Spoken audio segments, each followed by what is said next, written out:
ఎన్నికలు అయిపోగానే ఆపరేషన్ ఆకర్ష్ మొదలైంది. అది సీనియర్ నేతతో స్టార్ట్ చేశారు సీఎం రేవంత్ రెడ్డి. ఉమ్మడి నిజామాబాద్ జిల్లాకు చెందిన రాజకీయ దిగ్గజం కాంగ్రెస్ పార్టీలో చేరారు. ఆయనే రాజకీయాల్లో తలపండిన నేత పోచారం శ్రీనివాసరెడ్డి. స్వయంగా సీఎం రేవంత్ రెడ్డి పోచారం ఇంటికి వెళ్లి కండువా కప్పి పార్టీలోకి ఆహ్వానించారు. పోచారం చేరికతో ఉమ్మడి జిల్లాలో కాంగ్రెస్ నేతలు ఏమనుకుంటున్నారు? ఈ పరిణామం పార్టీకి ఎలా ఉండబోతోంది?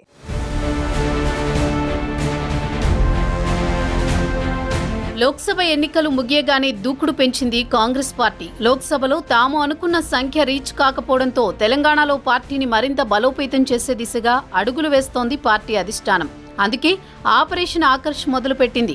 ఇందులో భాగంగానే ఉమ్మడి నిజామాబాద్ జిల్లా సీనియర్ లీడర్, రాజకీయాల్లో అపార అనుభవం ఉన్న మాజీ స్పీకర్, బాన్సువాడ ఎమ్మెల్యే పోచారం శ్రీనివాసరెడ్డిని స్వయంగా సీఎం రేవంత్ రెడ్డి పార్టీలోకి ఆహ్వానించారు. దీంతో గత కొన్ని రోజులుగా పోచారం కాంగ్రెస్ పార్టీలో చేరతారన్న ఊహాగానాలు నిజమని తేలిపోయింది. పోచారం అపారమైన అనుభవాన్ని ఉపయోగించుకోవాలన్నది రేవంత్ ప్లాన్. మరోవైపు పోచారం రాకతో ఉమ్మడి జిల్లాలో పార్టీకి పూర్వవైభవం వస్తుందన్న నమ్మకంతో ఉంది కాంగ్రెస్.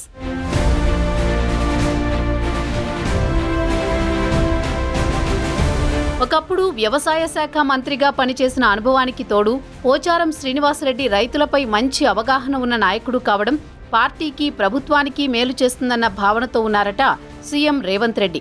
ఒకప్పుడు ఉమ్మడి నిజామాబాద్ జిల్లా కాంగ్రెస్ పార్టీకి కంచుకోట. ఈ జిల్లాలో పార్టీకి పూర్వవైభవం తేవాలన్న ధ్యేయంతో రేవంత్ పోచారాన్ని పార్టీలోకి ఆహ్వానించినట్టు తెలుస్తోంది. అంతా బాగానే ఉన్నా కాంగ్రెస్ లోకి పోచారం ఎంట్రీతో బాన్సువాడ నియోజకవర్గంతో పాటు ఉమ్మడి నిజామాబాద్ జిల్లా కాంగ్రెస్ లో పరిణామాలు ఎలా ఉండబోతున్నాయన్న ఆసక్తికర చర్చ మొదలైంది. ఇప్పటికే బాన్సువాడ కాంగ్రెస్ 2-3 వర్గాలుగా చీలిపోయింది. అసెంబ్లీ ఎన్నికల ముందు కాంగ్రెస్ పార్టీలో చేరి టికెట్ తెచ్చుకున్న ఏనుగు రవీందర్ రెడ్డి ఒక వర్గం, మరోవైపు కార్పొరేషన్ చైర్మన్ కాసుల బాలరాజుది మరో వర్గం. ఇక ప్రస్తుతం పోచారం హస్తం పార్టీలోకి ఎంట్రీ ఇవ్వడంతో బాన్సువాడ కాంగ్రెస్ 3 వర్గాలుగా మారుతుందా అనే అనుమానాలు లేకపోలేదు.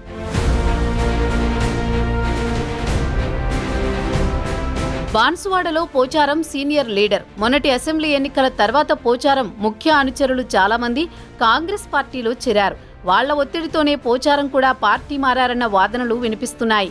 అసెంబ్లీ ఎన్నికల తర్వాత బాన్సువాడలో కాంగ్రెస్ ఆధిపత్యం మొదలైంది.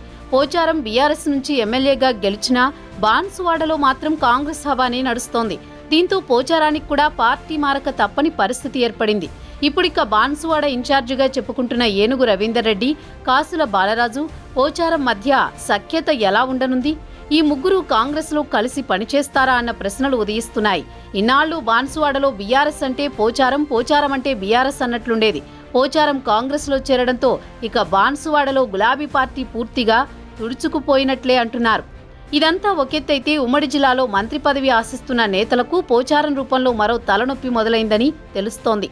త్వరలోని మంత్రివర్గ విస్తరణ ఉంటుందన్న వార్తలు వినిపిస్తున్నాయి. ఇప్పటికే మంత్రి పదవి వస్తుందన్న ఆశతో ఉన్న నేతలకు పోచారం ఎంట్రీతో కొత్త టెన్షన్ మొదలైనట్టు తెలుస్తోంది.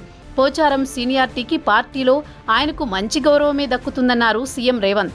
ఇప్పటికే ఉమ్మడి నిజామాబాద్ జిల్లాలో మంత్రి పదవి ఆశిస్తున్న వారిలో మాజీ మంత్రి సుదర్శన్ రెడ్డి, ఎల్లారెడ్డి, ఎమ్మెల్యే మదన్ మోహన్ రావు ఉన్నారు. పోచారం ఎంట్రీతో మంత్రి పదవి ఎవరికి దక్కుతుందన్న దానిపై మొదలైన చర్చ నిజామాబాద్ పొలిటికల్ సర్కిల్స్లో హీట్ పుట్టిస్తోంది.